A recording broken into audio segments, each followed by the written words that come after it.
I'm back. Let's see if everybody gets back in here too. I can't even hear.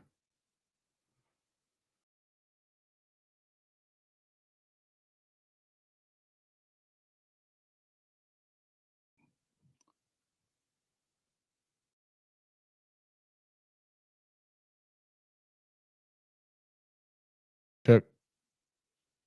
You guys with me? Anybody here? Fuck.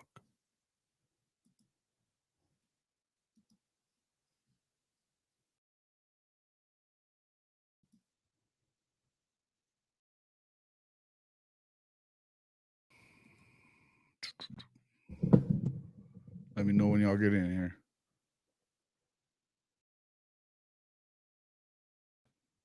You can hear me, I guess.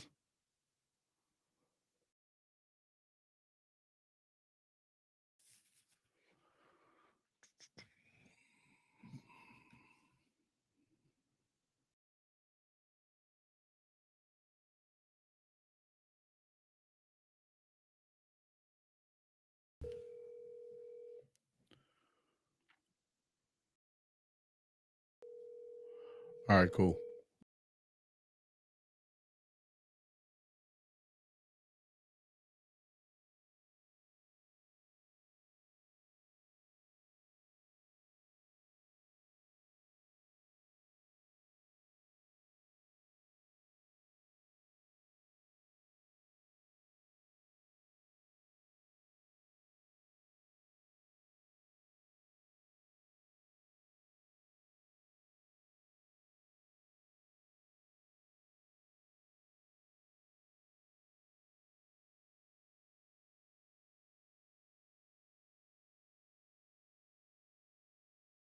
That's what I figured happened. They were thinking they were still rolling. I don't know if we're good to go or not, man. I can't tell you.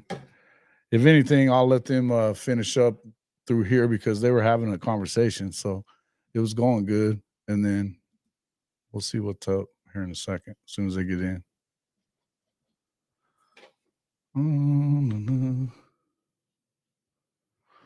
I'll send them all messages and links.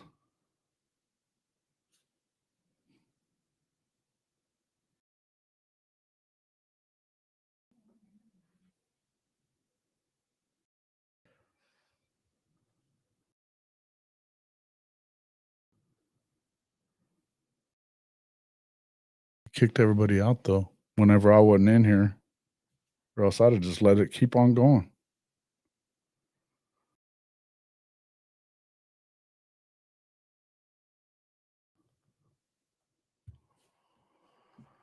Oh, all right, guys. Sorry about I don't know what the hell's going on with the technical difficulties here, but I know that was a good conversation too.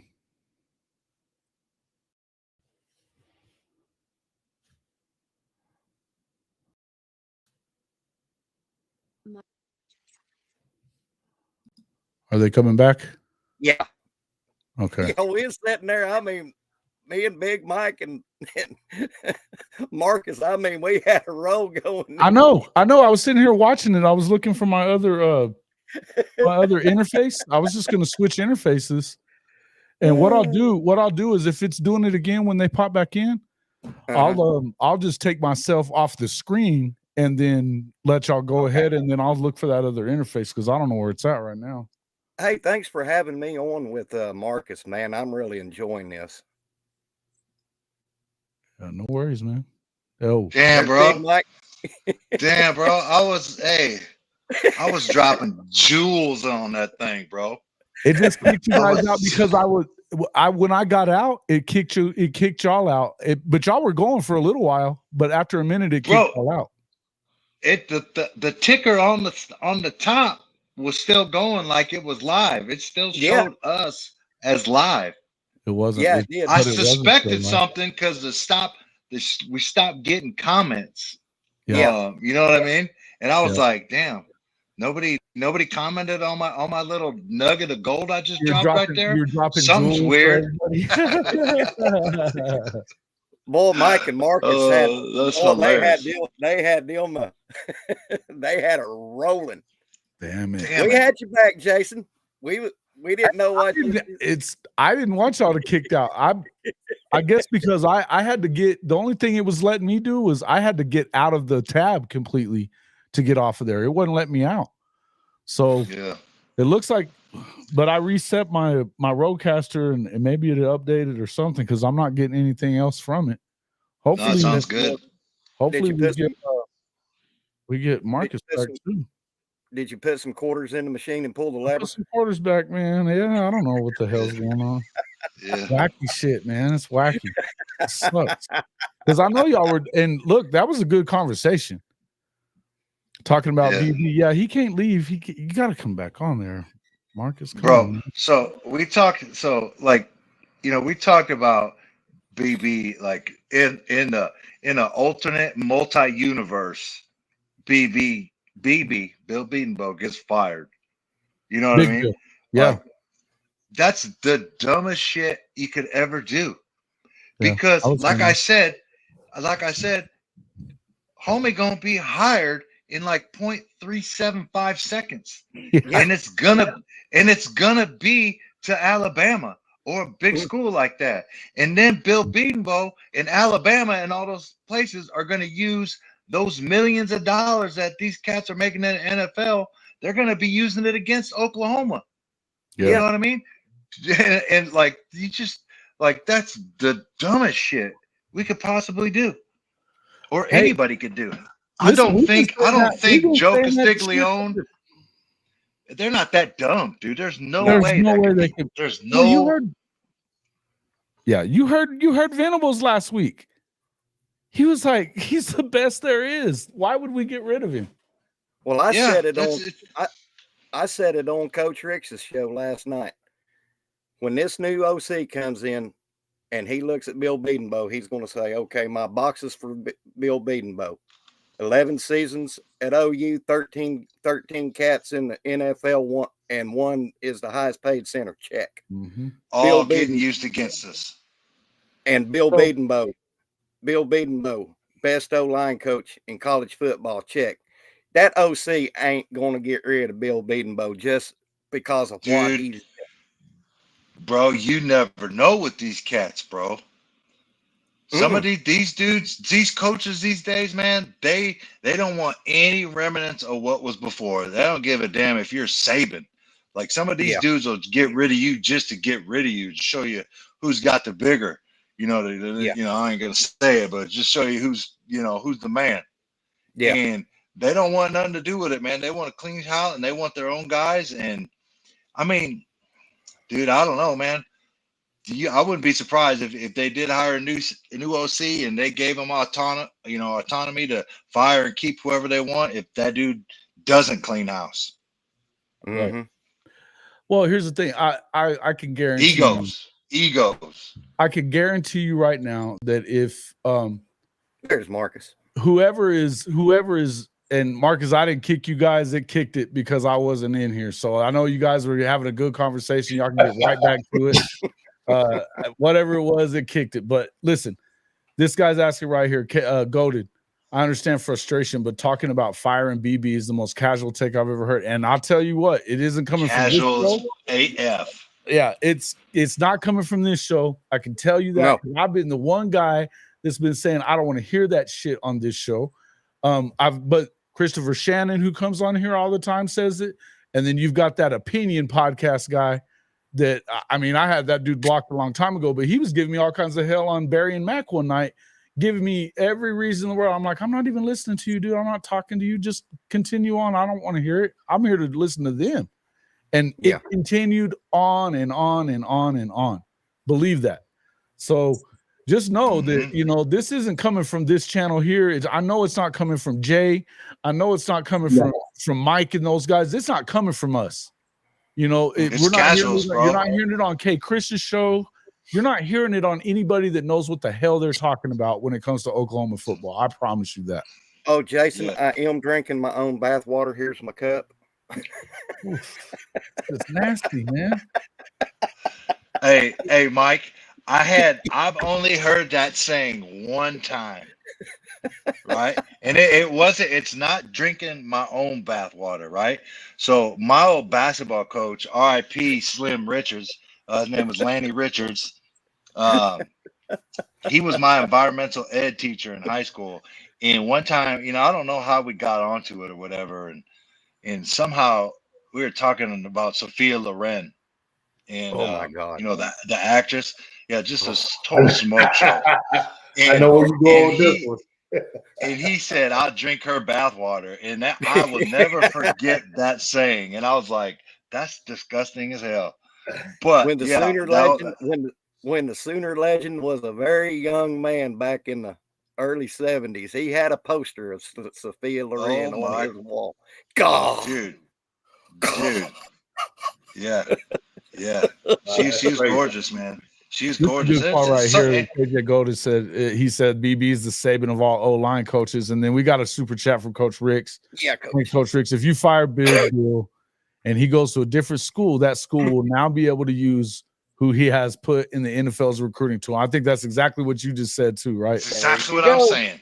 Mm-hmm. Probably a little bit. Coach Ricks put it a little more eloquent. You know what I mean? Than my my 11 Bravo infantryman's caveman speak. But yeah, he that's exactly what I meant. Chris Mason didn't. That's not what he said. That's not what he said. We would have to get rid of BB. What do you mean by that? I didn't hear him say that. And I've been on the after shows with him for the last month. Yeah, the last month you've been on there. I've never heard Chris Mason say that. I've never heard him say that either. And so I know better. I know better than that. And I'll just tell you, that's the dumbest shit you could say. Like if you say that, like I'm talking about, because I know he actually said, you know what, you're going to lose that entire class, plus the classes that you've picked up in the last 2 years. You're going to have to restart. He also said the same thing. By the way, for all of you that want, and I may be one of these people that want to see DeMarco not hang around for very long, but he said the same thing there, is that you're liable to lose some guys. You're going to lose some guys. How about X-Rob Saturday? My God, did y'all hear the popping when he was laying the wood to them cats? My God. Brother. Xavier Robinson should have been in, and there's another reason why you got to wonder why it is that these guys aren't playing. You haven't seen Hicks at all. That guy's probably gone to the thing. But I want you guys to stay on the Big Bill stuff, because really I think that this is the most important thing that we talk about, period. I'm going to work on some of this other stuff as far as keywording it, because I want people to listen to this. Look, just coming from you, and I know it may cut you off there, Marcus, but you've got a son who's a freshman. He's going to be a redshirt freshman. I mean, obviously, I heard you say that you wouldn't make him do anything because he's his own man. But, I mean, chances are he's probably not going to hang around, right? I mean, I can't imagine any of these guys hanging around. I mean, it would be hard. It would have to be something different would have to happen for him to hang around. I can't speak for him. You understand what I'm saying? Mm-hmm. But I can tell you my advice would be, you look at this thing from the beginning to the end. Coach B is just a guy that he wants to be up under, man. Mm-hmm. Whether it works, however it works, he likes what he does. And one thing that really got Isaiah was he's close to his mom. Mm-hmm. And from day one, he have heard how Pat Summitt was. And he is as closest to Pat Summitt when it comes to discipline and creating good ball players. And that's something that he wants, for itself. I mean, like my wife said, they was, freshman, sophomore year, they couldn't stand Pat. Not in a way that they hated her. It was just that they had to learn her. You understand what I'm saying? Mm-hmm. That's the same way with Big Bill, man. You have to learn him, man. You have to earn his trust. Bro, you have to earn that guy. He is not going to give you anything. No. You got to earn it. But you hear that from Gabe Eichert all the time, that nobody's going to get a job that they haven't earned from Big Bill. And don't expect you to give it to him. In fact, Darius Afalava was talking about that was a major reason why he wanted to come to Oklahoma. He's coming in the next class. That was one of the major things. He was like, you got to earn what you get here. I love that. And it's like, there you go. I mean, it doesn't make a bro. difference whether you're a What you 5-star got, or 3-star. You got to earn it, bro. dude? You know, some of these kids these days, they don't know that they need that type of coaching in their life.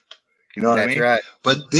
But then there are some cats like Alpha Lava and some, you know, Isaiah and EPL and some of these dudes, they're like, I need it. I know I need it, and it's what's best for me. And they go to it, man. And Mhm. they, you know, dude, those are the dudes you want. And you know, that's what you hear when you hear BV, those dudes are made up of the right stuff. It's exactly what he's talking about. And Yeah. you know, Mhm. and he said, he like, I like what BV said, you know, if a little rough storm, or I'm paraphrasing, but if the Help you storm pack is your rough and bags. that's what gets you to go, I'll help you pack your bags. Yeah, help Bro, you Yeah. pack your that's bags. just that's real, bro. That's what I Yeah. said, And man. BV was in his bag the other week in that press conference, man. He was in his bag. He was preaching the was. good word, bro. And I Yeah. was, dude, everybody's like, it's the longest in it, dude. I felt like that press conference went like that.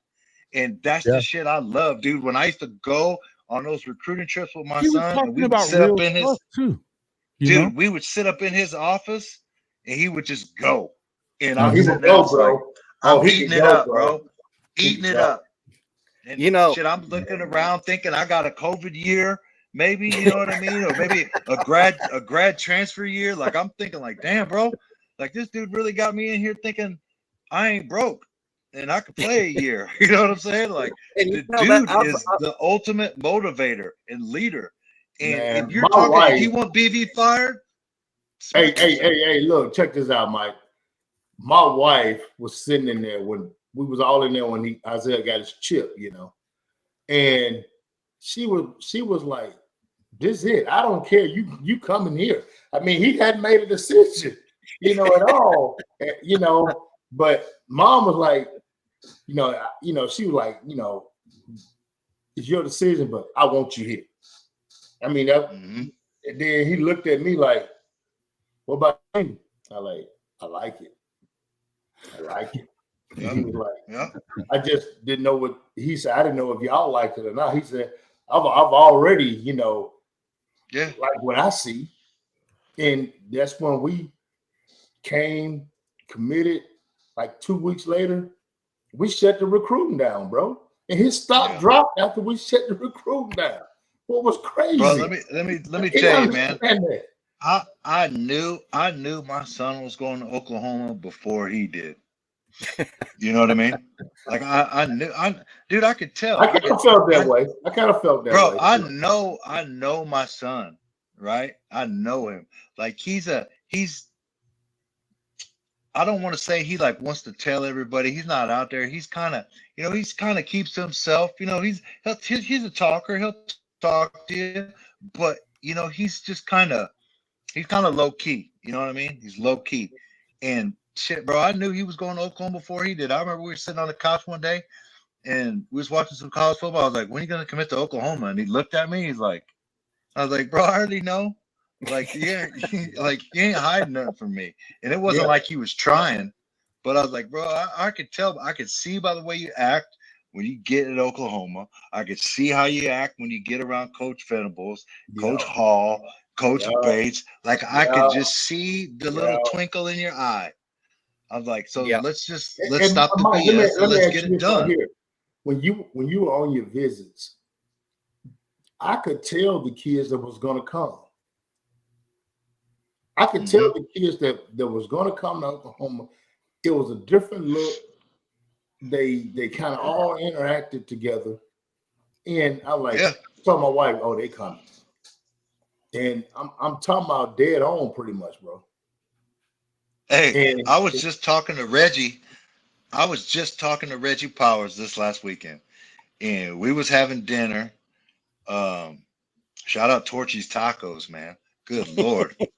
what? That shit was fire.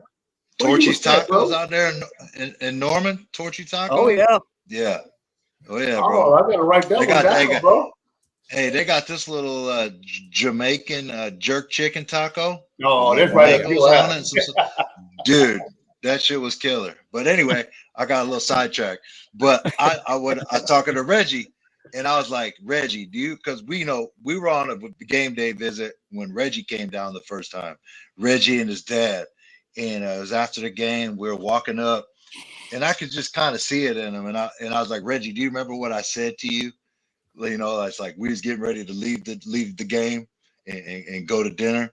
He's like, yeah, I remember. And I was like, what'd I say? And he's like, are you ready to come home? And I was like, Reggie, what did you say? He's like, yeah. He's like, yeah. I was looking at him. And I walked up to him, and I was like, you ready to come home? He's like, oh, yeah, I am. And I can just tell, I can see it. Like I seen kids like What happened? And on their phone, tired, and and don't think them coaches ain't watching, bro.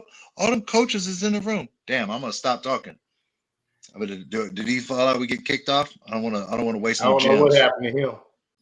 No, you I- guys, I couldn't hear you very We're good. back. I couldn't hear you very good. I'm back. I'm in there. I just Echo.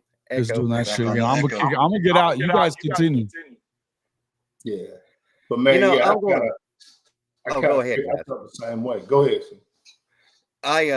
I'm going to say this from a fan perspective. I was there the night that BV landed at the airport when the night he was hired. I want to say this from my perspective. After listening to him talk to us and had all the pomp and circumstance there, I get home and my brother, I take care of my brother because he's in early stages of dementia and Parkinson's. And he said, well, how did it go? I went and grabbed my old football pads out of the closet and threw them on the floor. And I said, I'm ready to run through an effing brick wall now. Mm-hmm. He can do it, man. He can Mhm. definitely do it, man. He shows you every side of life when you're being recruited. He does. Am I right, Mike? Yeah. Yeah. He shows you every side of life when you're being recruited. I was laughing. What you laughing at, Mike? Yeah, dude. I was laughing, but yeah. Oh, okay. Yeah. But you're right, dude. PV he's about that though. He's about that life. Yeah. And Man. I can't wait till these guys grow up a little bit. I would challenge anybody out there to find me a better recruiter than Brent Venables. I'm serious. I'm serious. Like, so I'm gonna go down my list, right? And it's not extensive, and but like just head coaches, right? That I've had the chance to sit down and be recruited by, right? I'll start up in Michigan, right? Coach Harbaugh.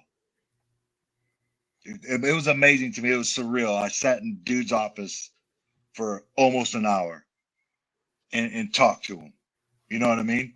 He gave me some real answers, man. We had some real conversations, and it was real. But he ain't better than Brent Venables. You know what I mean? Talk to Mike Gundy. Ain't better than Coach Venables. You know what I mean? Sat in Eli Drinkowitz's little day room. Talked to him for 30, 45 minutes. I was like one of them recruits, man, just nodding off like, this dude done talking yet? You know what I mean? I'm serious. I'm serious, man. Oh, wow. I sat in Mickey Joseph when he was the interim head coach at Nebraska. Yeah. I liked what he was saying. I liked Mickey Joseph. But he ain't BV. Never really got to sit down and talk to Matt Rule. But I've heard he's a pretty persuasive guy. Talked to stop in Seattle with Kalen Moore when he was Washington head coach. Super impressed with him. He is a real individual, easy to talk to, great recruiter. The whole staff up at Washington loved it. Dude, let me tell you something. If my son would have went to Washington, Coach DeBoer and Coach Inge and those guys, shout out Courtney Morgan. He's the GM at Alabama now. He went with Coach DeBoer to Alabama. But man, those dudes are real dudes, man. Those dudes are real dudes. And but like I said, man, they ain't BV. And those are just some of the coaches that I could think of right off the top of my head. I can't forget about my Kansas guys. Coach Kleiman, Coach Leipold. I mean, they're great. They're awesome individuals. Love them. And I would have been happy if my son went to play for either one of them. But they ain't Coach Venables, man. And I'm just being real. I got love for all those dudes, especially Coach Leipold, Coach Kleiman. And I got a great relationship with them. But BV's on another level. And I'm trying to tell you guys, and you don't know until you know. You have to get recruited by. Let me ask you something. The dude is just on another level, bro. Kirby Smart came to persistent as hell too. Let me tell you something. Yeah, he is. Well, he is. Just think about this. When did Kirby come to Georgia? 2016? Yeah. It took him to, it was 2021 before he won his first natty. And he came to a team that was pretty loaded, guys. Mm-hmm.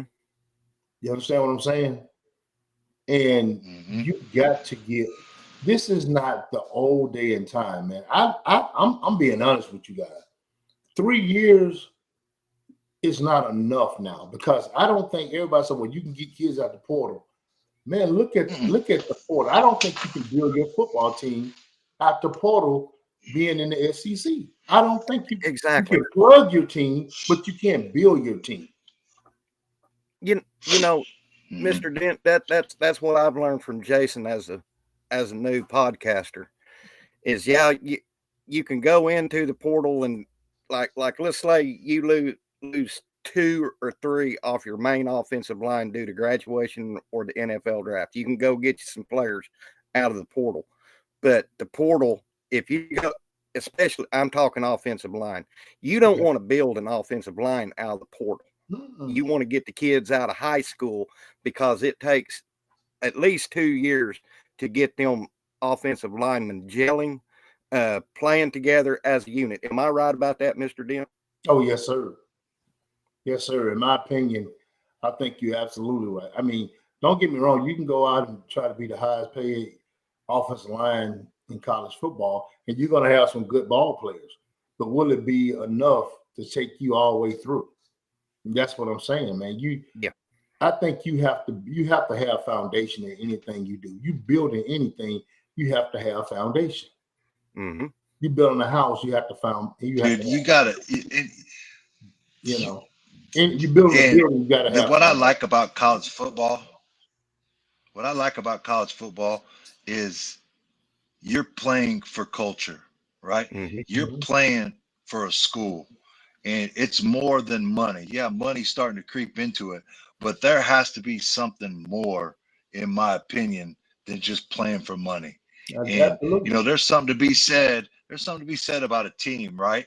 Not wanting to let down your guy to the left and right, and giving that extra effort, or watching your partner, make a hell of a play, and you want to do it next. It's a different aspect, man. And I don't think you can get that from just getting guys yearly in the portal.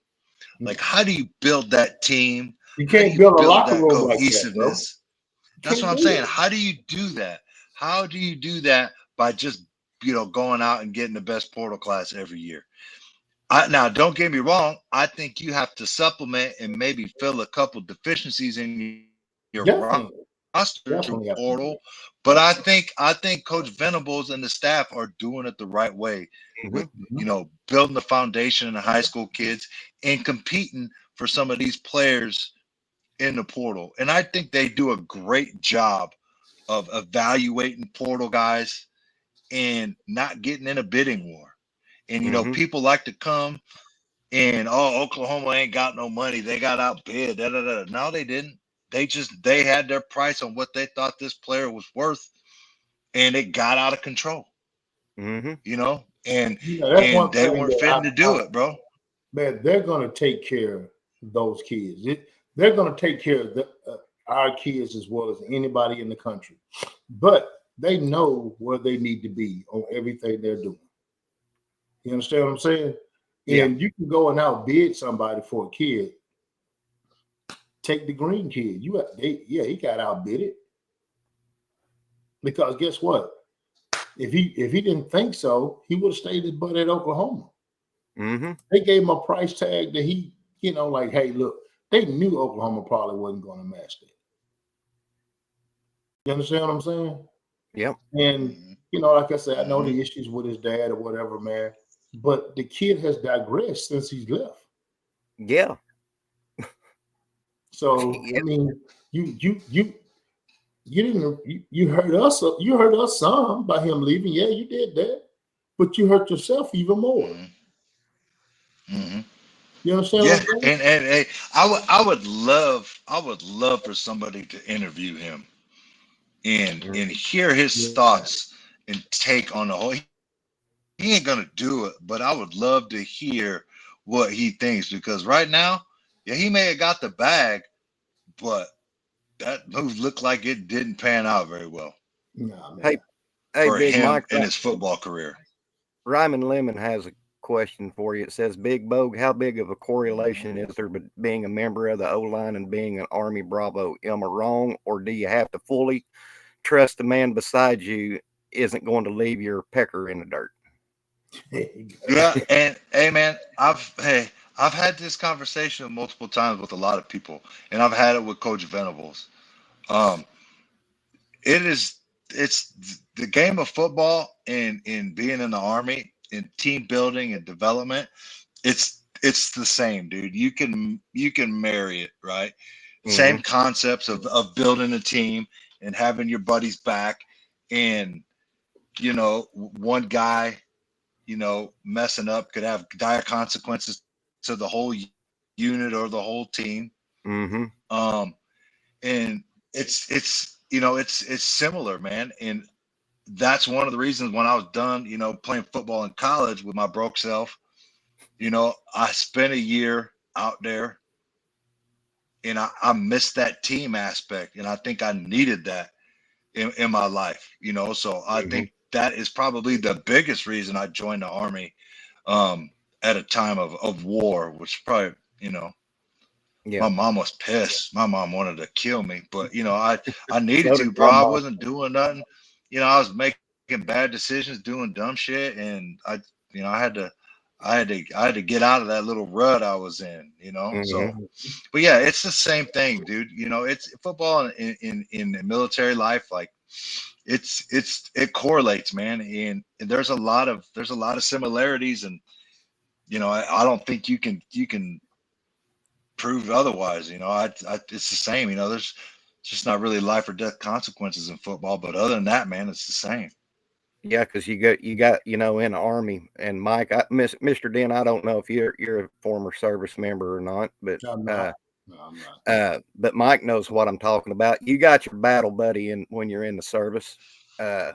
You're that guy that you would go into the foxhole with, who'd have, and football's the same way. You got to, especially on them lines.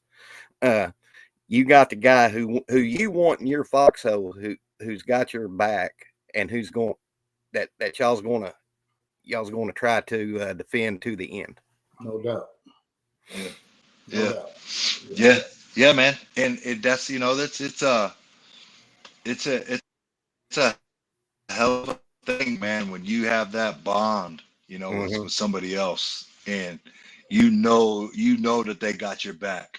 You know what I mean? And that they got theirs. It's not too often, man, that you get those type of bonds or relationships. But yeah, man, it's real deal, man, and it's a hell of a product when you got it all rocking, and you're cohesive, and you know what you need to do, and you know what gap you need to be in, and it's a battle drill, man. It's You know, football, like playing defense is like a battle drill. You know, you got to react to contact, or you got to enter and clear a room. Like, you know what to do. You know what your partner needs to do, and you don't have to discuss it. It just happens because you've trained, rehearsed it so much. Like, what happens when you go in a room and you go and you enter and clear a room. That's it right there with that offense. It's a battle drill, bro. With that offensive line, man, you have, number one, you got to have a guy beside you that you can trust, that's going to do what he's supposed to do. Because if he don't do what he's supposed to do, then guess what?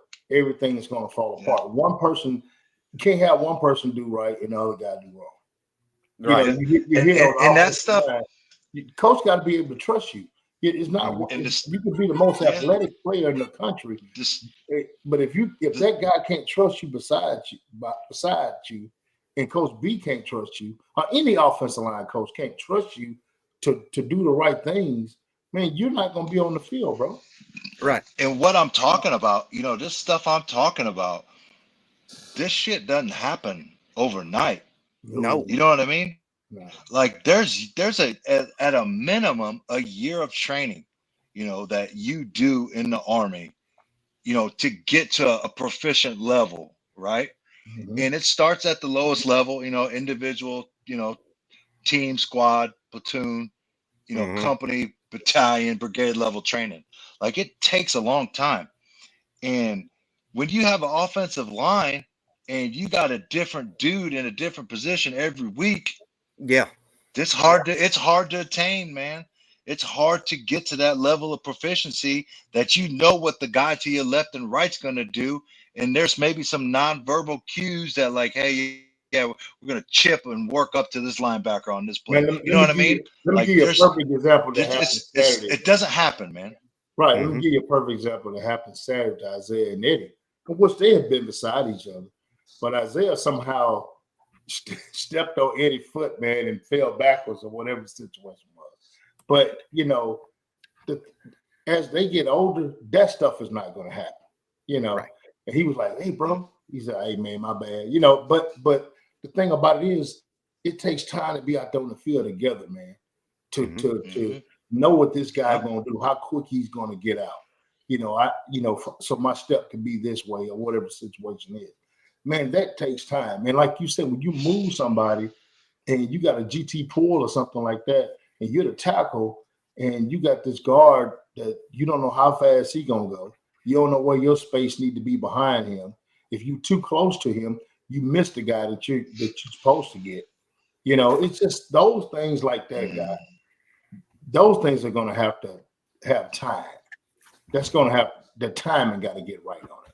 Yeah. You understand what I'm saying? So I feel like we're in a good space.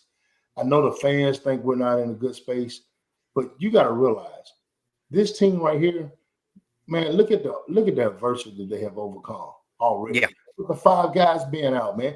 What team, and I don't care, you can say, well, next man up. Man, there's a reason why 1s are 1s, 2s are 2s, and 3s are 3s. Yeah. You understand what I'm saying? Because guess what? That 2, he might be a 1 someday, but right now he's not a 1 because he still got to grow into being a 1. That 3 got to grow into being a 2. And then that 2 grows into being a 1. So those guys behind him, you can say next man up all you want to. I don't give a shit about that. Yeah. You understand what I'm saying? Especially only 3 years in a program that, you have to build from the ground up in this day and age. This is not 10 years ago. This is a different monster from 10 years ago. Yeah. The SEC right now, it's tough, bro. Yeah. It's tough. And here's my thing, too. When you say it's a different monster, right? Like 10 years ago, kids weren't coming out of high school ready to play college football. No. You know what I mean? No, sir. Let alone in the SEC. But and let me tell you something, You're exactly man.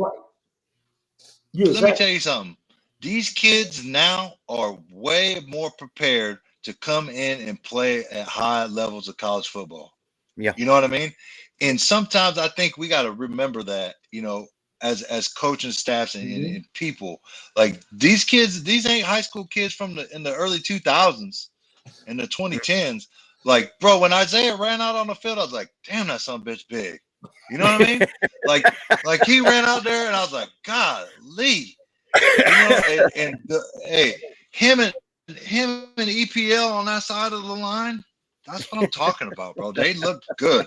And, you know, they had all them cats out there, and I was like, you can't tell. You can't tell that they're all freshmen.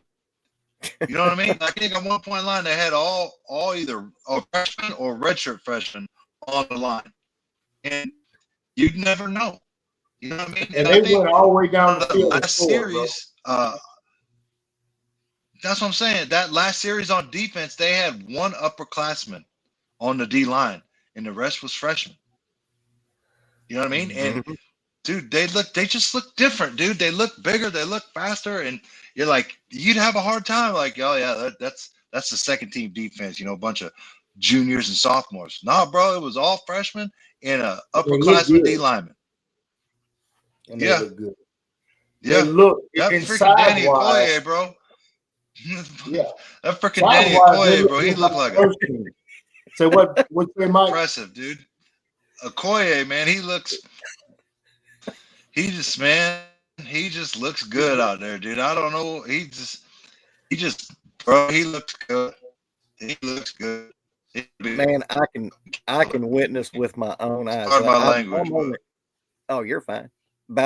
I live about an hour and a half or less from Tulsa. And last year when we was in the running to get Danny Okoye, I went up and watched him play. Whoa, guys, he was impressive in high school, and I'm sitting here thinking, why in the cornbread hell is he a 3-star? I mean, he was, you know. Because you got a bunch of 26-year-old guys that you know, man, they half of them don't know what they're doing. I'm just gonna be keeping it real. You know, you need to look at a kid's offer sheet. You know, if that kid is got the top 10 schools in the country, you know, wanting him to come play, you got to take that in accountability somewhere. You know, that's crazy. And Isaiah asked me, you know, he was like, man, why? He went from number 22, guys. 22. I got a screenshot. He was 22 in the country. And he just dropped. God. You know? You know, it's nothing that he did. He didn't have any bad games. But what it was, if I don't come to your camp and if I don't see you, then guess what? You know, same way with the Under Armour deal. He didn't go to Under Armour. Number one, he had like a little small turf toe or some crap like that. And I was like, no, we're not going out there. You was already committed. Yeah. So why go? Oh man, you got to go and get your stock up. No, bro. No. That Mr. Dent is, bro. Yeah, that goes against everything that I believe in. Like that bullshit can't, like, bro, game film. Show me the game film. Yeah. You got know what I mean? Like going to these watered down camps. I tell every parent, and I hold camps and I run camps. But I'm not going to never give you something that you can't take back with you. My mega camp had 75 coaches there. So guess what? If you come and you pay $100, I can't remember what it was, and you get a chance to put your kid for 3 hours in front of 75 coaches. You got a caliper vest on. You understand what I'm saying? So guess what? As soon as it was over with, doggone Memphis. Hey man, look. Let me get this kid's number. Let me get this kid's number. You know, Colorado, same way. So you got to give them something, bro. Yeah. You can't just, you know, go and say, okay, I'm not getting we can hear you, Jason. Nothing out of it. Now, if you don't have any offers and nobody is looking at you, then guess what? Yeah, I'm gonna be honest with you. I'm taking my kid because you're gonna have writers there. Writers did not get you an offer. But what they do, they look, these coaches, they'll look, okay, they did this right up on this kid. Let me go watch his film. And boom, from the film you get there. But it's all about your film. And then once they see you on film, what they're going to do, Mike, they're going to invite you down to the campus because they want to see. They want to see how tall you are. They want to see can your ass really run a 4.5, a 4.4, or whatever. Hey, listen, man. You know, we had all these offers in Notre Dame. Hey, man, we want you to come to camp in the summer and ball out in front of the coaches. Nah, and I was like, nah, bro, that ain't happening. Bro, we got Michigan. You know what I mean? We got Oklahoma. You know, we got all these schools. And you want to come? You want us to break money out of my and you was past that's that. what I'm saying. I'm past it. But shit, man, we was traveling all over the place, bro. I ain't got that much money down. And you know what I mean? They're like, hey, come to Indiana. Like, dude, I'm in the Army, bro. Like, if y'all want to see Mike, y'all can come see him. You know what I mean? But coming out of my pocket to travel out there, so you can do your eval. You can come in person and do your eval. Like, nah, bro, not happening. They got more money than you do. You know, Marcus, one of my favorite stories with OU, talking about being a recruit that people never sees. Back in the 70s, Barry Switzer went down to just outside of Tyler, Texas, and in a graduating class of 40, he gets probably one of the best linebackers that ever played at OU in George Cumbie. And, you know, now granted, George didn't have any offers by a lot of people, but like to piggyback off of what you and Big Mike is saying, Barry had tape, and he knew that kid was going. And George turned out to be a two-time All-American, Big 8 All-Conference, and went to the Green Bay Packers. But these coaches do not recruit like they don't. Mike, when I was in high school from 85 to 89, you know, you saw coaches at the game, you know, and perfect example how I ended up getting on the scene. I was a basketball player. I had a lot of basketball scholarships. We was playing West Point High School, who was ranked nationally at that time somehow, and they had all these coaches came to see West Point's offensive line. They signed their whole offensive line, y'all, in the SEC. So guess what?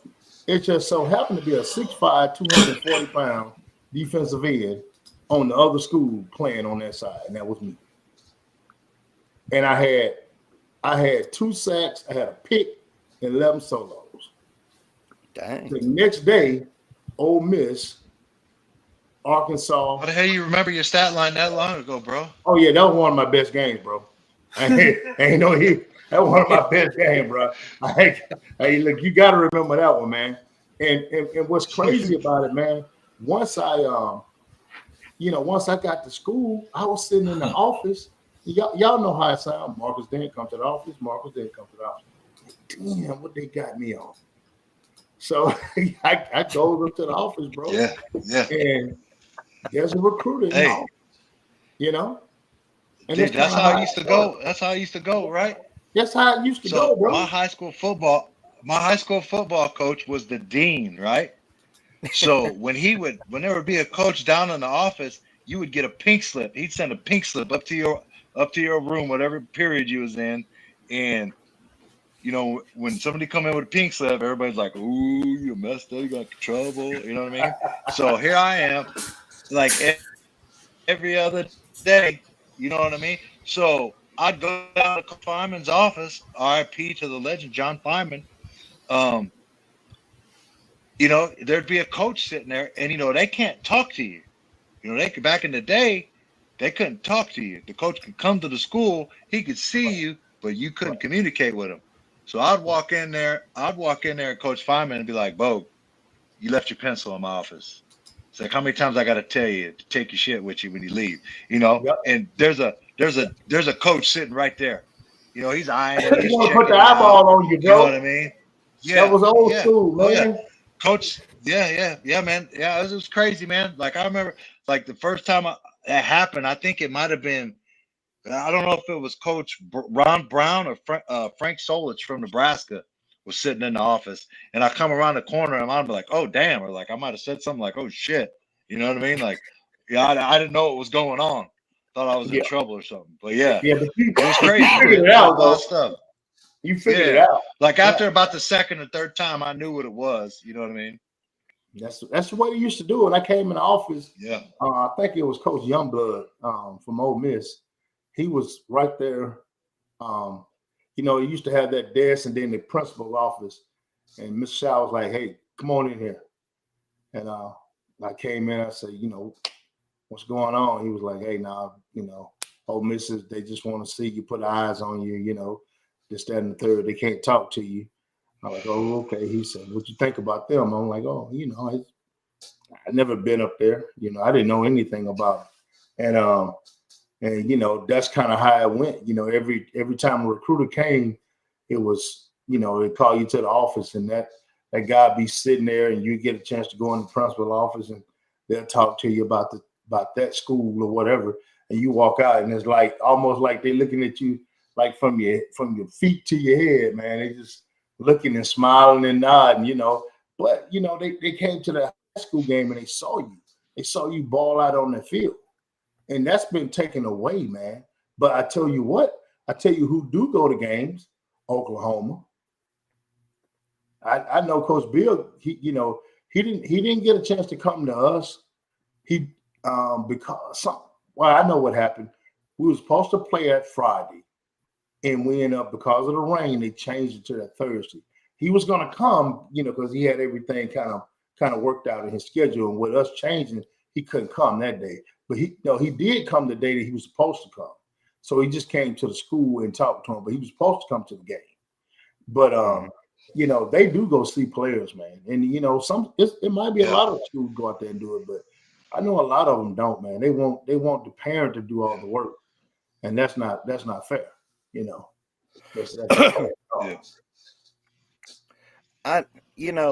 Northwestern got me on that one time. Northwestern. Did they? And they was like, come up here and take an unofficial visit, so we can offer you a scholarship. That's what they told them. And we kind of turned it into a little mini family vacay up in the Chi. I love Chicago. Had a great, it's a good time. But we went up there, spent some bread, went up to Northwestern, walked out of there without an offer. I was like, ain't gonna happen. So not all was lost on the trip. Yeah. Well, man, look, we did the same thing.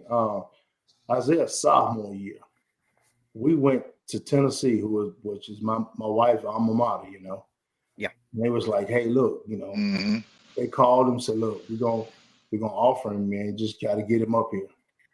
So we go up there, man, and a lot of people see my wife, and they're like, "Oh, man, that's great." He's this, that, and the third. Man, we get up there, we up there all weekend, no offer. And my wife was hot. Yep. She was hot. We come back, and we don't hear from Tennessee. And he wasn't about 260 at that time.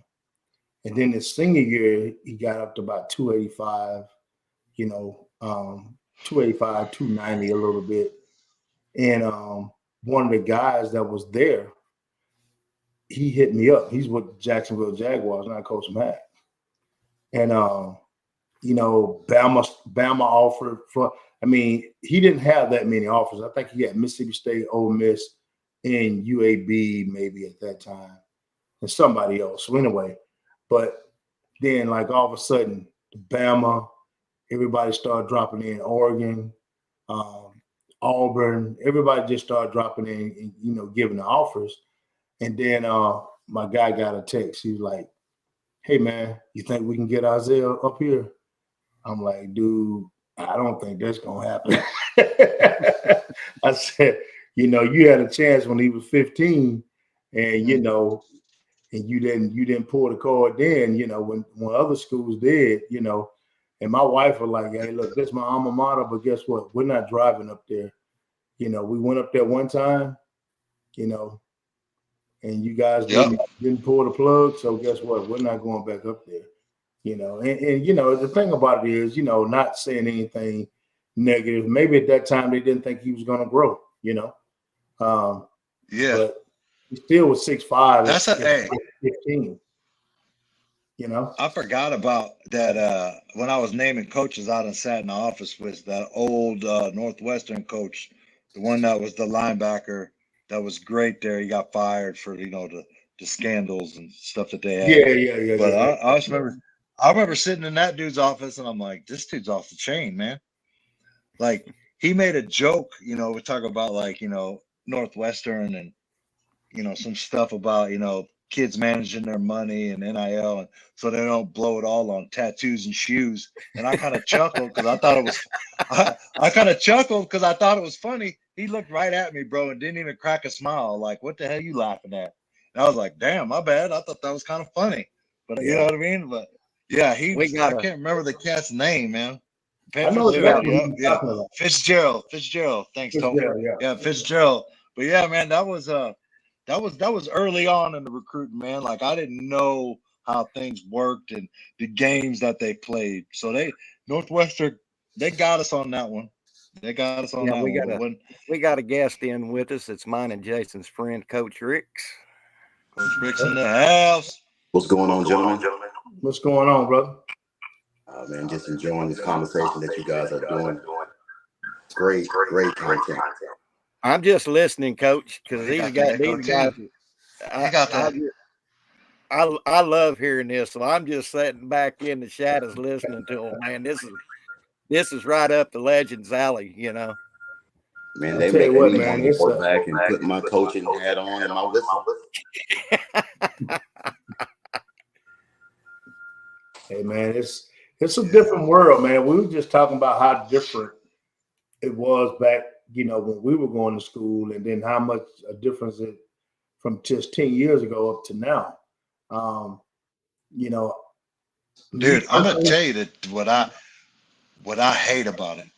Well, go ahead. Would you go ahead? What I hate about the difference. Why it was better when we were kids. This is the number one thing. You buffering, Mike.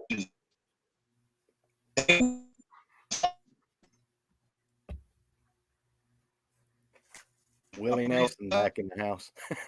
Yeah, he froze up. Yeah. You froze up.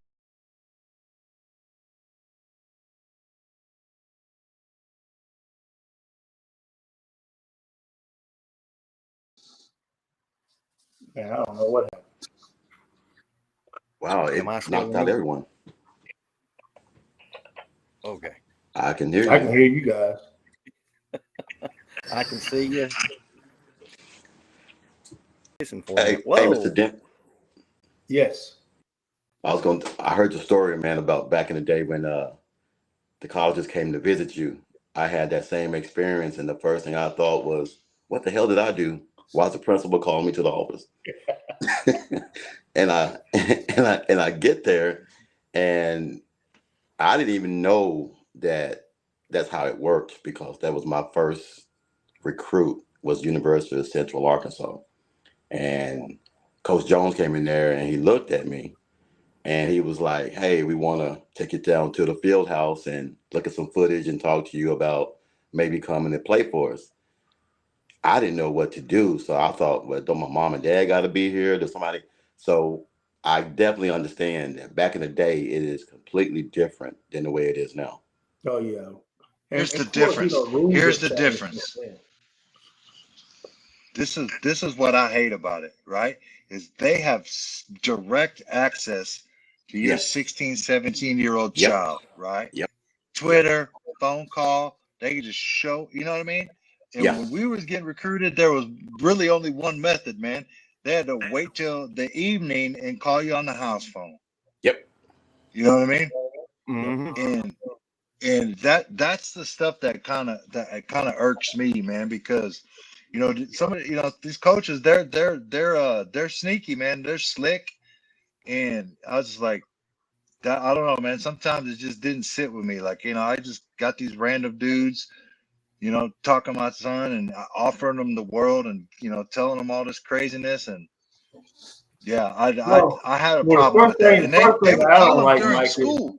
for them to They was tell, calling them during school. for them to tell your kid that, I know your parents is going to do this, but man, this is your decision.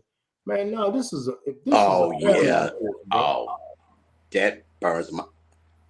You see what I'm saying? I can say it now because it's over. My daughter had a scholarship to NC State, and they deliberately told her, "Well, since you're 18, if you just sign this, you can make all your decisions, and it'll be between us." I went up there and threw a fucking. Oh, excuse me. I threw a fit. Yeah, you're good. I already dropped on. Because I told them all, this is a family decision. This ain't no 18-year-old decision. Because if you get my child, you get the whole family. Man, look, who do they think pay for all this training? Thank you. Take the road up and down the road to camps and to all this other stuff. Who do they think did that? Yeah. And if a school ever came at my child like, this is not a family decision, then guess what? We don't need to be there. Yeah. It was a family decision when we had to bring them up to you. Yeah. Although, at the end of the day, it's going to be his decision. Yeah. Okay. But you just don't say, hey, man, look, you ain't got to worry about your parents. You're 18 years old, bro. 18. You can't make every decision by yourself. Man, these are some big decisions. Yeah. Oh, yeah. And you can't. So you want to trap that 18-year-old pretty much is what you want to do. You ever hear about these guys, in the music game, man, how they got these deals that was jacked up when they first got there? Yeah. Mm-hmm. They didn't have no guidance, bro. A school can do your kid the same way, not saying that it would, but it's easy for them to do you like that. Mm-hmm. I had a school, they took my daughter to a strip club. And once my wife found out, it was a wrap. It didn't matter. It didn't matter what they offered, what they said, what they did. It was a wrap. Dude, your morals are screwed up. Exactly. Well, some of these people, man, they think they know you. They talk to the wrong people. They talk to your friends, the kids' friends, and think that the kids' friends have their best interest at heart, and they don't. Never. Mm-hmm. If I can't come to the mom and dad and talk to you, then there's an issue, because regardless of what I want to think, it starts with mom and dad. It starts with Greg. I come into your home, so it starts with mom and dad. Yeah, Greg Ray. It's the availability report, bro. It's the availability report. We can't call it the injury report. No, right? Jason ain't big. Availability. It's just and what is he? Is he probable? Is he out? Like what's his status? What's his status, Greg Ray? Like he's probable. He's probable. He probable. Hey, what's today? Today's Monday. We still got till Wednesday to decide. We got a couple days. That's the sneak. That's the sneak availability report. He needs to go in the cryo room for a couple of days and get It's killing him, man. It's killing him. I know it is. Yeah. I love Jason to death. I think he has one of the best shows on YouTube. And anytime that I get a chance to come on and today's my first time with Marcus Dent, but Jason, he gives his all to us. Great show, great content. Love you, Jason. Oh yeah, man. Oh man. I mean, if he wasn't, I got a pretty good judge of character, man. Yeah. And the first couple of times we talked on Twitter, and man, we talked about a few things, man. You can pick up on people that's real. It's been a couple guys that have hit me up, man. I'm just not, I got nothing against them, but I didn't feel like I would be, my words wouldn't be criticized. Everybody's open to criticism, but some people get you in a spot so they can try to leverage that. Yeah. You know what I'm saying? And Jason is not one of those guys, man. He wants you to he gonna let you give your truth. And that's why I like coming on here, man. And Well, talking I ain't about, gonna lie to you. When I first reached out to Big Mike, I was shaking like a dog shit in peach pits, man. Because here's one of the players' dads that I mean, I'm sitting here messaging him. My thumbs are sitting here going. He said, "Hell yeah, legend, let's rock with it." I was like, "Oh my freaking god!" I yeah, got Dude, listen, and man. I'm an old, washed up college football player. I me ain't special. too. I'm not. I'm not. Hey, I'm not famous. I'm a regular guy. Yeah, Like man. I'm just like I've had people come up to me and talk to me all the time, and they're like, "Man, you're just a regular guy." I'm like, "Well, thank you. I hope that's a compliment." Like, I should say what's up, holla at me. You know what I mean? Come talk some shit or something. I don't, I'm just a regular dude, man. Like I'm not famous. You know what I mean? Like, that's the Worldwide. only reason. The only reason y'all want to talk to me is because my son can play football. Like, other than that, y'all wouldn't give a two damns about what I said. But Mr. Dent, I would like to extend an invite to you. If you ever want to come on my show, feel free to. Oh man, definitely, bro. Definitely. Same here with you, man. Yeah, we get on there, we talk a little football, we talk a little bit about recruiting. Kind of like what we're talking about right now, man. I just go a little bit in depth because that's what I do outside, of being retired now, man. I work with the US Army Bowl as a scout for them. Wow. Man, but yeah, man, that's what I do. That's what I love doing. And helping kids get to the next level is what I've always been about. One of my 7-on-7 players is having a really good season at Louisville, Chris Bell. I'm a 0. And I just hit him up this morning, man. I used to call them all young blood, I'm old school. Mhm. So, I was a little proud of young blood, just being from the Mississippi Delta, man, and a lot of people didn't get a kid a chance around here. And Louisville came and scooped him up. And just so happened, the recruiter from Louisville is from Mississippi, so he came in and scooped the kid up, and he was like, "Coach, what you think?" Like, get up out of here, bro. Mm-hmm. I mean, you can't play around with these schools. They're looking at you. Yeah, we're gonna, we're just gonna, man. No, they're looking at their board and seeing who they're going to get or not going to get before they offer you. Louisville wants you, man. Go where you want it. Boom, he's up out of here, doing great things, and probably gonna get a shot at the league, man. So those are things, man, that makes me feel great to see my players come out of my organization. Yeah. Get a shot, but you'll never see me on Twitter talking about that's my guy or this right here, because it's not about that, man. Once you help somebody, you don't have to go out there and put out there that that's your kid to get accolades, because you doing that, then you're doing it for the wrong reason, bro. Mm-hmm. Definitely doing it for the wrong reasons, man. So, I love what I do, helping kids, man. Man, I didn't got into Mike. I ain't tell you, man, but we got the first flag football team here in Mississippi for women, for girls, because they got like 16 schools that are giving full scholarship now. So, man, we had a tryout a few months ago, and Them girls, hey, they them girls that was serious, playing bro. before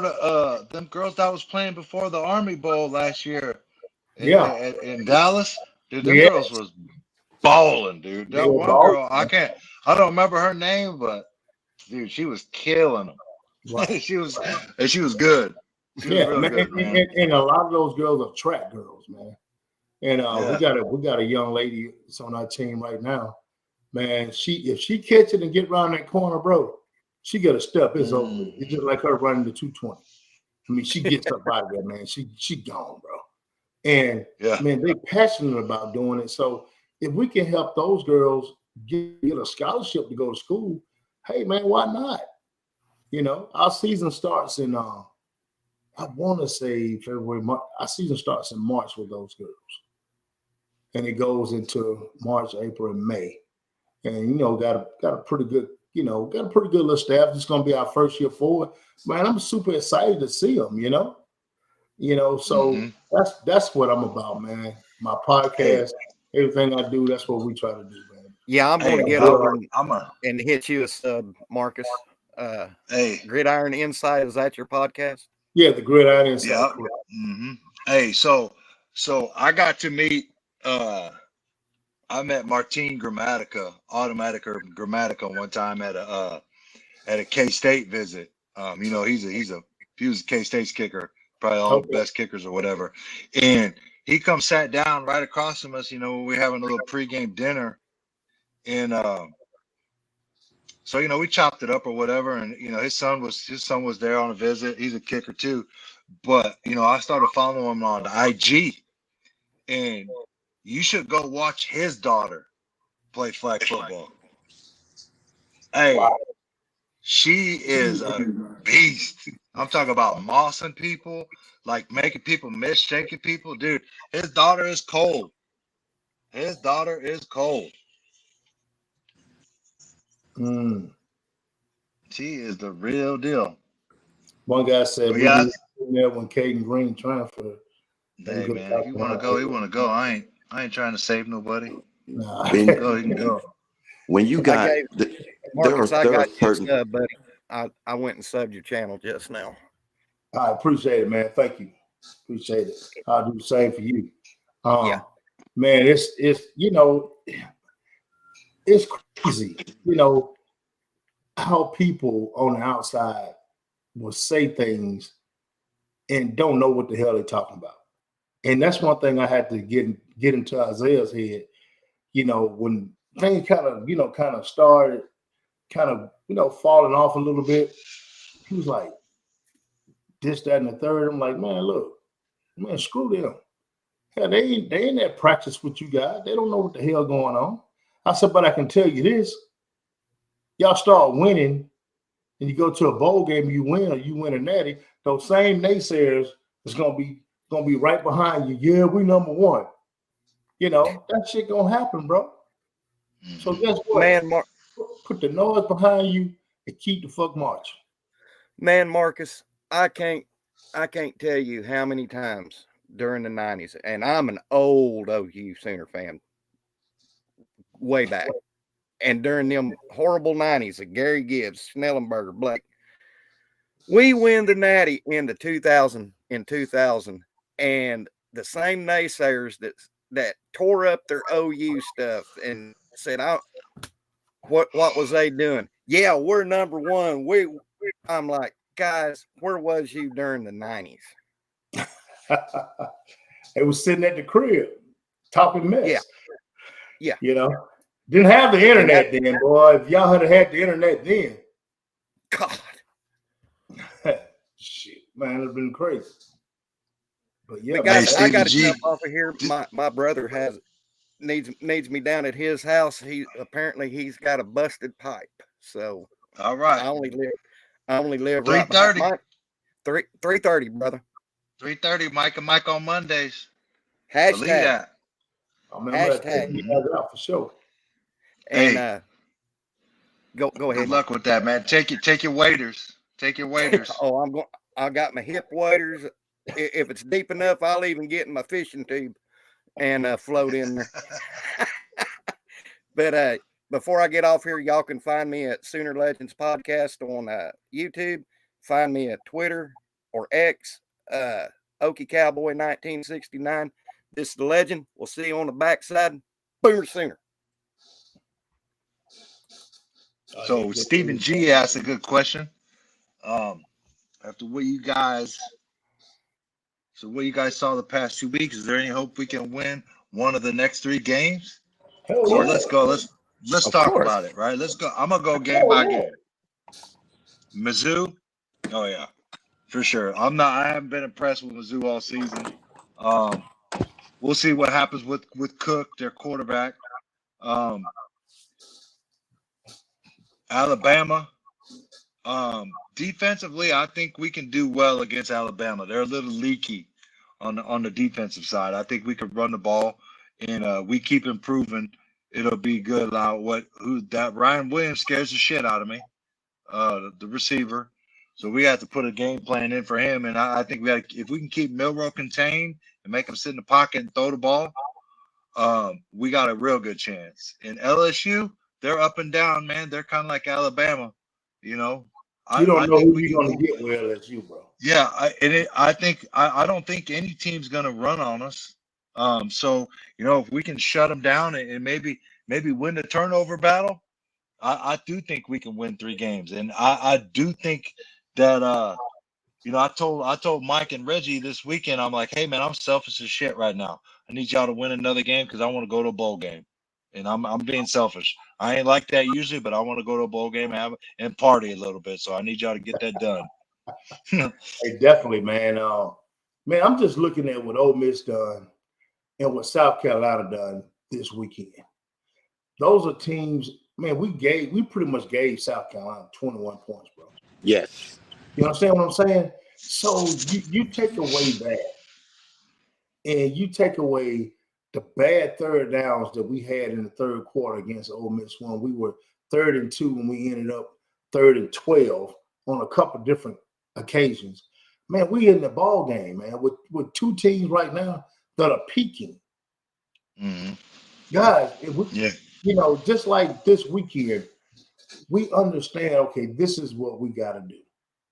Yeah, no, it wasn't South Carolina, but hey, look, you still got the same scheme. They're just going to be bigger, faster, stronger.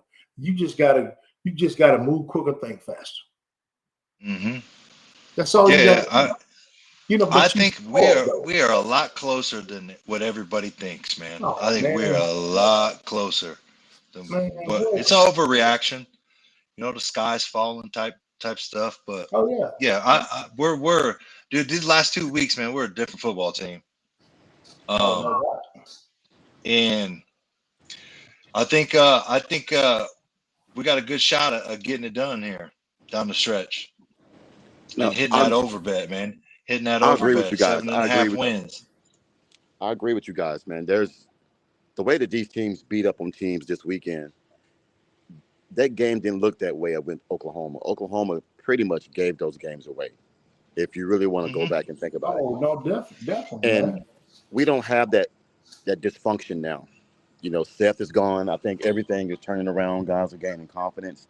People don't realize confidence is very contagious. And once you start gaining momentum and you start believing in the man next to you, a lot of these things take care of themselves. So I can definitely see us beating up on Missouri because if their quarterback isn't playing, they look completely different. They didn't do a darn thing against Alabama. And I think Oklahoma's defense is just a little bit better than Alabama's. I could be wishing. I think they're a lot better. I could be wishing. But when you talk about the wide receiver, if we play a cover 2 man over top, you will eliminate all the big throws. Yes, sir. Yeah. And that's what I always I don't know if we would do that, but definitely that cat scares me. Yes. I mean, I'm gonna be honest with you, man. I'm just keeping it real, And I know our defense, they know what he's capable of doing. Oh yeah, everybody's capable. Everybody knows what he's capable of because that guy has made dramatic catch after dramatic catch. But I would have to put Eli. I put Eli on him. I hate to say it. I would put Eli Bowen on him. They hate to say it. They ain't no hate to say it. That's who you need to put on him. Eli, that dude, man. Yeah, put Eli on him, and then put help over top, and then I think everything else takes care of itself. You already know that Milroe and everything. You got to contain him inside and out, so you should be pretty good on beating those teams. I don't know about LSU, man. LSU is a wishy-washy team. They play different at night, and if that's a night game, they tend to play different. They do, bro. Yeah. It's just like taking the batteries out of your little remote control car and put some fresh batteries in. That's what happens when you play at night with them. You see a kind of slugger, you take the old batteries out, put some new batteries in. That's kind of how LSU is, man, when it comes to night. It's crazy though. Yeah. But Stephen G followed up with it. If we win all three. Do you think Joe John Finley gets an interview for a full-time OC? Go ahead, Big Marcus. What you think? Ooh, If he wins all three of these, how can you not? yeah. I think he gets an I don't care interview nothing anyway. I don't care nothing about the big name deal. If you got something that's working, you take that on into next season. You roll the dice with it. I think I'm going to go one farther, Stephen G. And I said, if we win these last three, I think he gets the OC job, not just the interview. I think he gets it. Yeah. I mean, if we beat Bama, Mizzou, LSU, and get to a bowl game and win that, dude, you're talking about 9-4. Dude, come on. Yeah. Somebody said BB just offered the number one offensive lineman in 26. Being the one who missed it. He should. What's his name? What's his I name? don't know. I have no idea.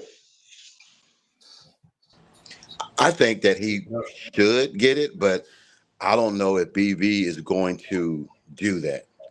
And I don't know if it's pressure. I don't know if he's saying that he has to have a higher or someone. I just don't know. But let me ask you this right here. I understand what you're saying, but you talking about a guy who turned around a dysfunctional offense. Oh yes. You understand what I'm saying? A dysfunctional offense, and he's making something very functional out of it. But guess what, bro? Guess what's going to happen? You think somebody else ain't going to give him the shot? Oh yeah. And we'll be looking down the barrel. Bro, he going right to Mississippi State, bro. He going right around the corner from me. Well, he probably will for maybe for a year or two to somebody want him. But look, I can see a La Tech.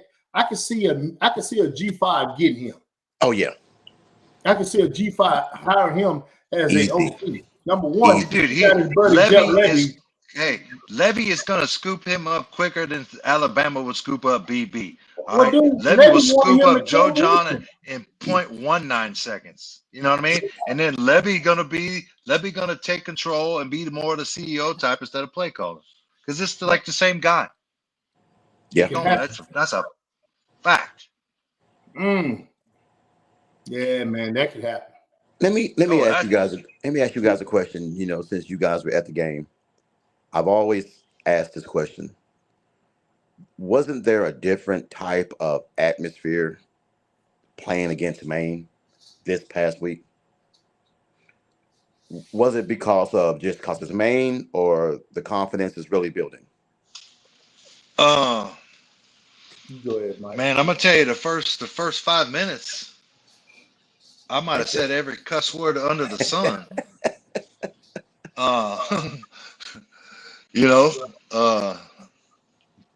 But I don't think it was electric as usual, for obvious reasons. I think the weather, the time change, had effect on turnout. But it was the energy. Look, this guy right here, check this out, Mike. This guy right here said if Levy wanted him, he would have took him with him. But bro, let me tell you something. He tried to take him with him. He chose to stay at Oklahoma. Yeah. He chose to stay at Oklahoma. He asked him to go with him. That was his best man in his wedding, bro. Yeah. No, they're real tight. They are tight. They super tight. I know, because Jeff offered Isaiah when he was 14 or 15 years old, and Joe John was at Ole Miss then. So, no, it ain't no, I mean, dude, let me tell you something. I tell you what you do. Go back and listen to the post-game interview. If that song don't sound like Jeff Levy, man, I eat this house with no salt. That's real talk, bro. Yeah. I mean, it is what it is. And I'm not sitting up here saying, okay, he's got to be the guy next year. I'm saying if this guy wins out, bro, man, come on. Come on, bro. Yeah. You think about you already got the guys love him. man, they love him, bro. Yeah. They love him. You know, look like him and Coach Bedenbaugh working pretty good together. Mm-hmm. Yeah. I think it's a logical path. If he wins these three. I think it's a logical path, and I don't know if it'll go over too well, but I'm here for it. If he does it, I'm here for it, man. What Coach say about, hey, you got to be uncommon sometime, bro. Mm-hmm. Very much. Yeah. It might not be the common thing to do because of what happened. You got to be uncommon. Yeah. He stuck around for a reason, guys. Come on now. He could have went with his buddy and got a lot of money, but he stayed for a reason. Yeah. Maybe he knew that he was going to get this opportunity one day here. You see what I'm saying? Yeah. Yeah. And, you know, he's a fun coach, man. Yeah. I think the guys are learning a lot up under him, man. And I hate that it's going to be this force to hire, you know, got to go out and get a superstar, man. We got to go out and get somebody that their scheme works with our players. Yeah. You know, if they don't get that, then we're going to be in the same boat that we were in, bro. I'm not a big fan of starting from scratch. Yeah. Oh, yeah. Jason. But hey, man, let me go, man. I got this puppy here. He been cooped up. I gotta get him out here. Dude, hey, look, that's what's crazy. I gotta go get mine out the kennel, man. He's been there all weekend, man. So I gotta go get him the same way, man. So I'm gonna get ready to get off him and stuff. Yeah, he over here chewing on my toes and stuff, man. So let's go pop back up. Get ready to get outside, man. I'm seeing if it'll work or not. I was gonna just say goodbye to everybody, but hey man, look, hey, I appreciate it, man. You know, like I said, man, we're gonna keep plugging at it though, bro. That's for sure. I mean, I think we got a great thing going on, and I think these next three games, bro, I think people are gonna be impressed with what they see. Win, lose, or draw. I think you're gonna be in the football game and you're gonna see some fight. Oh yeah, I can guarantee you that. I can guarantee you that from the O line to the D line they're in a fight mode right now, bro. And I feel like, you know how when you just feel good about something, bro, you just feel good about the atmosphere and being around the kids. I mean, being around the guys this weekend, Mike, you saw it. They felt good, man. Yeah. You know, so hey, man, shout out to Coach BV, man. You know, I'm with him, man, all the way. He's my guy. Well, it's good to have you guys come in to talk about this and be able to really kind of give some insight into that, because I mean, and I was good with sitting out and just letting you guys handle this, because this real talk coming from the inside of that room. Your boys are happy. That means that you're happy, and I agree with you that right now it seems like it's a lot better from every angle. You know, you can see it. You can see it on the field, and you can see it on the field against Ole Miss too. Before anybody just says, don't go there with that main shit again. Before anybody goes there, they looked good on the field against Ole Miss, and had it not been for some injuries and not, listen, they didn't take the chance on Isaiah that day, but they probably should have. In the end, I think that you gave them all they could handle. The defense is still going to step up there and do what it's going to do every week too. Look, I think you got a good opportunity this weekend to kind of show yourself if you're JJF. I don't know that I believe that they're going to keep him around so much, but I do understand what you guys are talking about. Yeah. And I'm not saying they're going to keep him around. I'm just saying if he wins out, man, that's a hard conversation. That's just a hard conversation. And the kids want him, and you went out, you go 9-4 and get a bowl game, pretty much what a lot of people projected us to be anyway. Yeah. You know? Yeah, I think 9-4, or even 10-3 if you went ahead and won the bowl game or whatever. But my feelings is that we came into it thinking 9-3 anyway for the regular season, see what you do. And if, you could have seen 8-4 and possibly even 7-5. It just all depends on what you had happen with your, injuries and stuff like that. Now, nobody expected the injuries that they had, but the truth is that, if you can finish 7-5 at this point, then you're in good shape. I think that's just a fact. So that means that you won one of these. You won Mizzou, and you got to win one of the last two to get to 7. And I think that's doable. We hadn't had a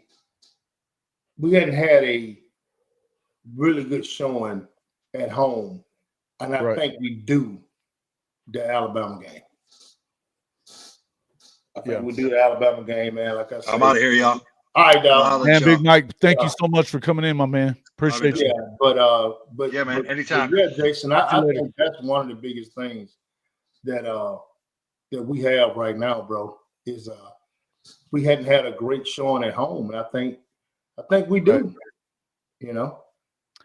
I think they are due for sure. You haven't really seen a big game from them yet, so that's what you got to hope for. I think that hey, look, this guy here said, BV has to get the OC right, OC high right. A much proven. Okay, if a guy beats Mizzou, LSU, and Alabama, that's proven it. Yeah, I think there's a lot of pressure that's going to be coming from a lot of areas, but I agree with you. I think that if you win out, I said this from the start. If he won out from there, you beat Missouri, which you need to beat Missouri either way. You beat Missouri, you beat Alabama, and because Alabama, look, they beat Georgia, so we know that Alabama can play well. Now we do know that they've been kind of iffy, so. And your defense is going to give you an opportunity. But if you could put up enough points to beat Alabama, and then you could go on the road and put up enough points to beat an LSU team that really what they have is offense, then I don't know. You beat two teams that beat our playoff contenders. Couple teams that beat you. Yeah. Joe John family. That's right. So if you beat an LSU, hey man, they beat Ole Miss. They did. You beat Alabama. And beat Georgia. They beat. That's right. That's what I'm saying. So I mean, you can say not proven. You can say he doesn't have a long track record. You can say that. I can give you that, but I can't say not proven. You know what, Mac? This right here is ridiculous to me because if they win the last 3 games, it's more of an indictment on BV for the Seth hire. Okay, he made a mistake on the hire. I think everybody already damn well knows that, right? I think that's clear that they didn't make the right move with Seth.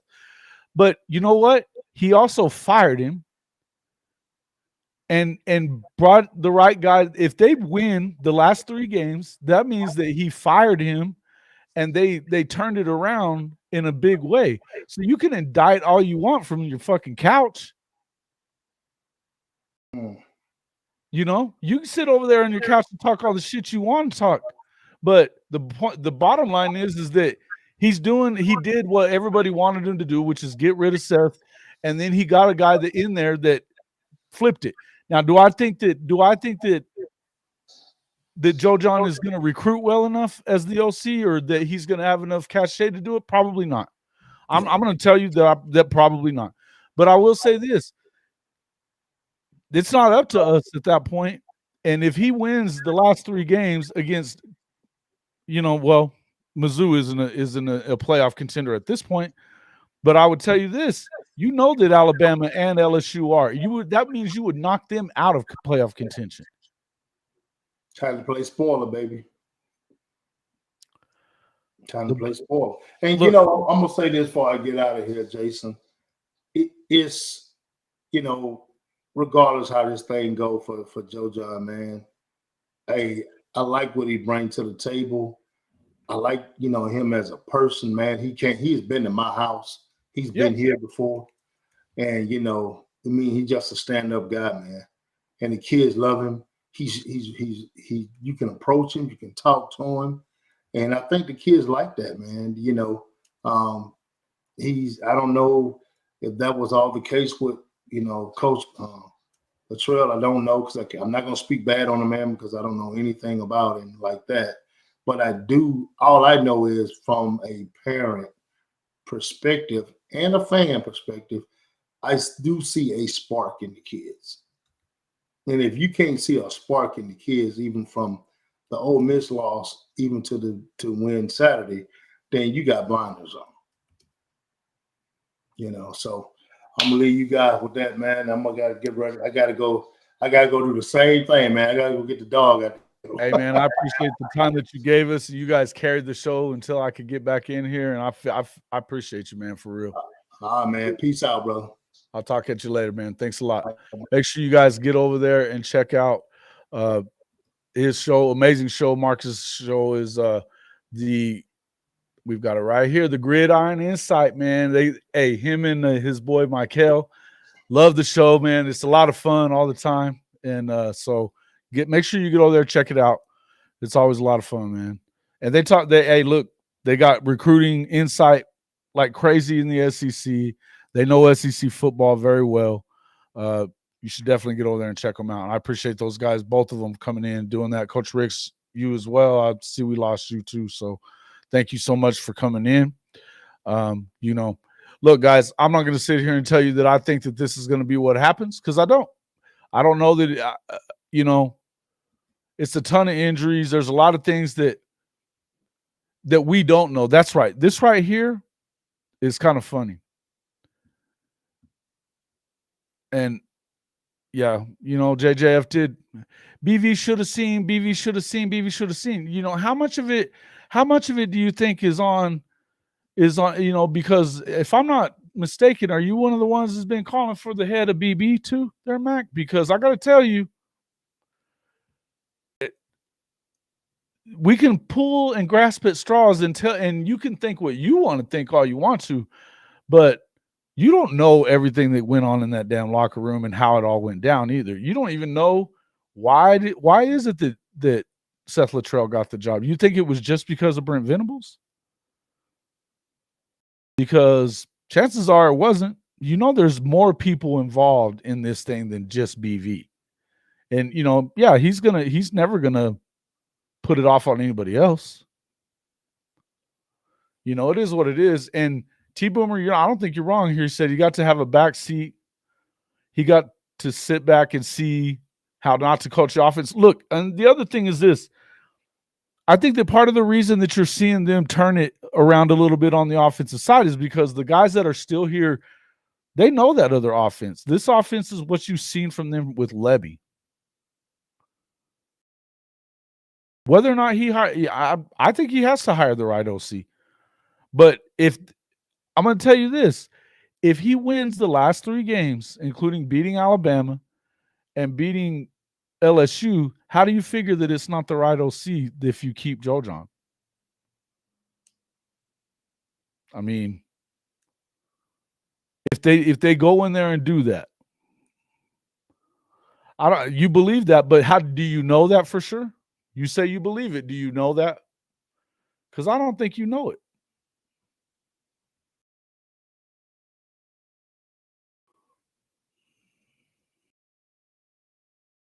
This is where people need to get a grip. Josie has seen the bad and the good. Look, yeah.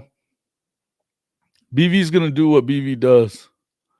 And what I know is this. He definitely is in charge of supposedly, he's in charge of making his own hires. So you could be right, but you may not know.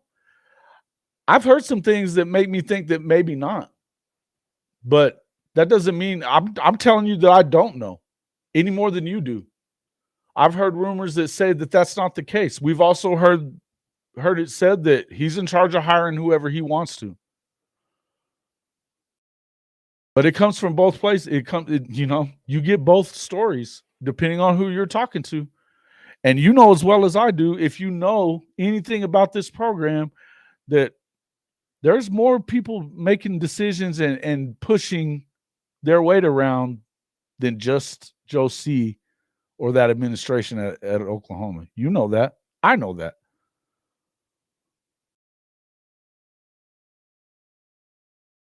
Even a close loss with all the injuries is a good sign. I don't think that he saves himself without winning all three of them.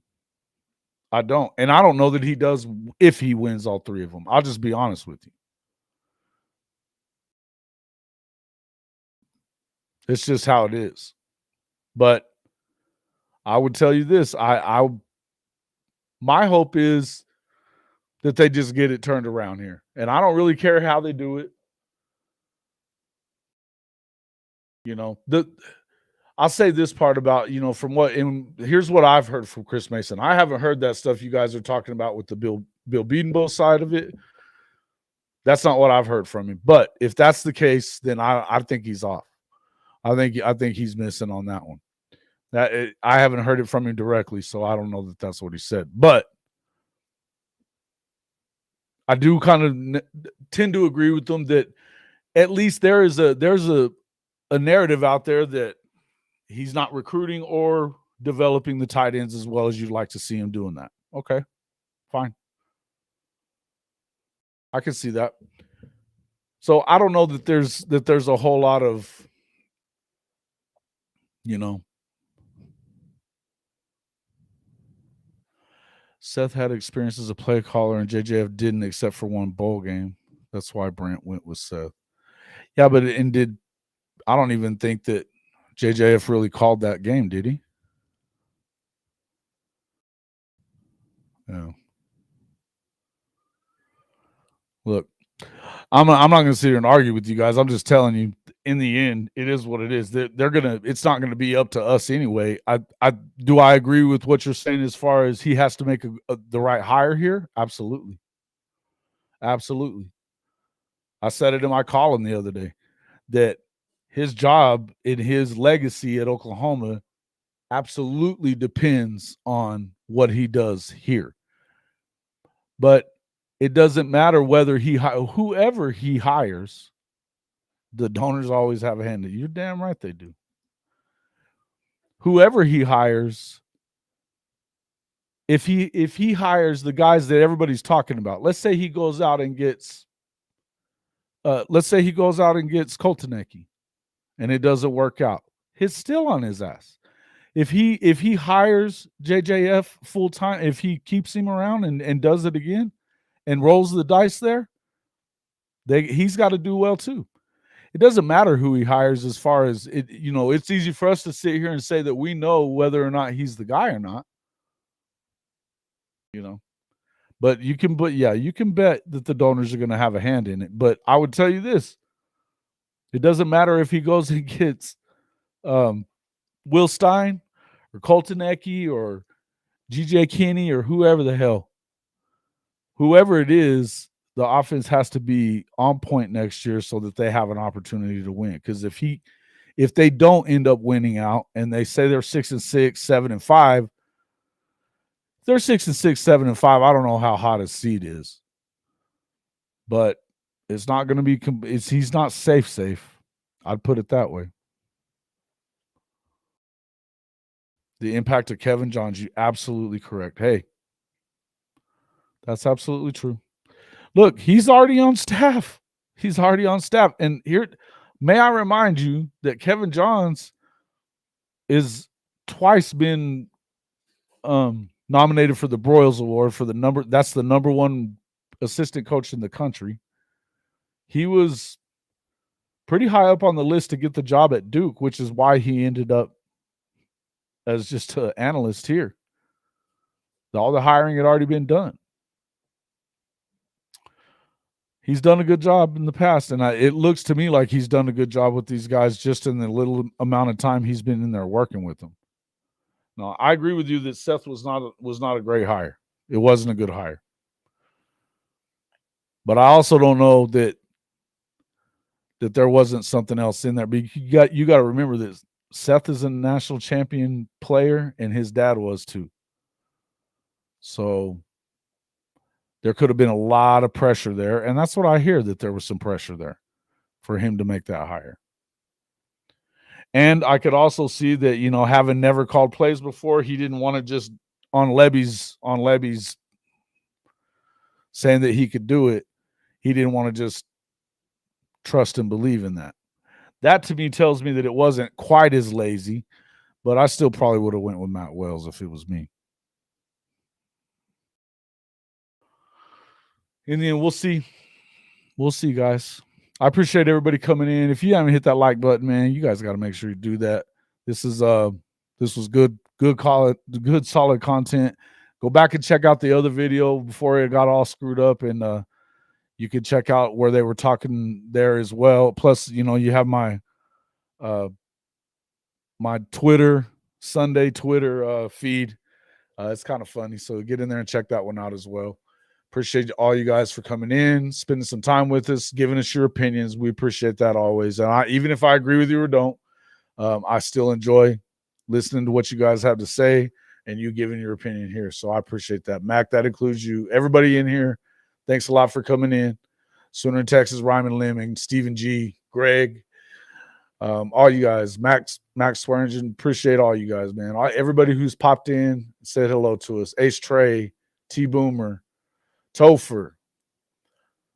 Chicken was in here a little while ago, I know. Thank you for coming in, guys. Let's see. Let me just go through here and say hello. Clint Pinckney, appreciate that. Fourth and goal, Seawalt. My boy Seawalt in here for a little while. Of course, we have, Bishop Frank as well, always. Let's see who else. I don't want to miss anybody here. Coach Ricks. My man, Coach Ricks. Obviously, Sooner legend, man, to pop in and kind of hold it down for me as well. I appreciate that. Ryman Lemon, you're the man, as always. Guys, we appreciate everybody popping in here, checking us out. Don't forget to get over there and check out the Sooner Legend podcast. It's Mike and Mike on Monday. So make sure, hey, Duke Hoover Sooner, my man. Good to see you, man. No, I appreciate you, man. And it's good. I like it. Man, that's what this show's for. I like getting other opinions. It's all good. Appreciate it. Did I get it what? My article. Yeah, I popped it up on I just had to do it as a regular blog post, but it's there. It's actually been getting some good reviews and stuff. So I appreciate that. But I do want to do it. I'll hit you with a message here in just a minute. All right, guys. Thanks a lot. Appreciate it. Duke, good to see you, my man. Make sure you guys get over there and check out Sooner Legend podcast. Mike and Mike be back on at 3:30 Eastern time. Bishop Frank, I think, will be in there as well. I might even pop in and say hello for a little while if I can get this damn thing straightened out. I got a mess in here right now.